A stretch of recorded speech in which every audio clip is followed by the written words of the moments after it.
Може ли да се представите? Здравейте, аз се казвам Цветомир Цонев и съм един от организаторите на конкурса "Билките оживяват чрез децата". И в момента правим шапка, която ще бъде поставена в 11 видеа, които ще бъдат споделени в нашата фейсбук страничка в помощ на вас. Аз казвам Донохета Тракискица, приятно ми е. Здравейте и от мен, аз съм Галена Върбева, автор на приказката "Баба Мравка и лечебните билки" и съм преподавател от град Шумен. Кои правила трябва да следват и къде могат да ги изтеглят детските градини?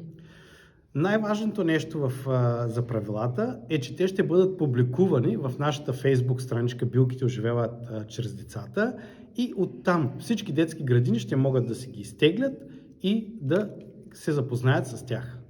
Как ще бъде разделена приказката и по коя сцена ще трябва да рисуват децата?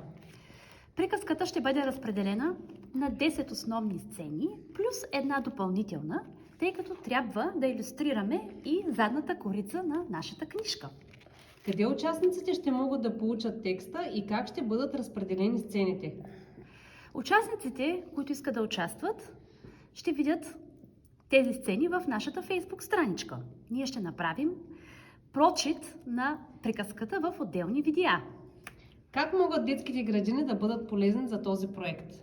Детските градини, най-важното нещо, което за този проект е да искат да участват в този проект и другото, което е много важно, те да харесат нашата фейсбук страничка, да я споделят в тяхните страници, за да могат да приканят родителите на детската градина да харесат нашата страница и така да участват в самия конкурс, като харесват публикациите, които те са направили.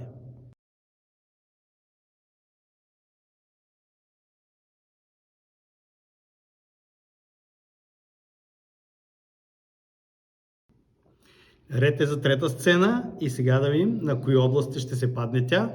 Хайде, Слънчо. Благодаря. Стара Загора, Сливен и Ямбол област. Ето. Даваме в трета сцена. Сега трета сцена. Бял равнец.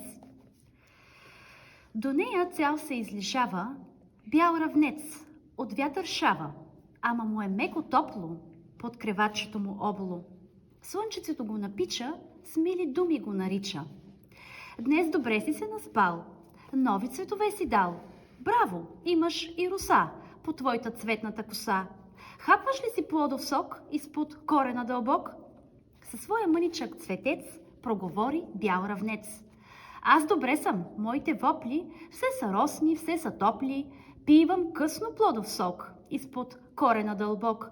И на топличко се свивам и до късно си поспивам. Аз съм важен в тази градина. Чай без мене как ще има?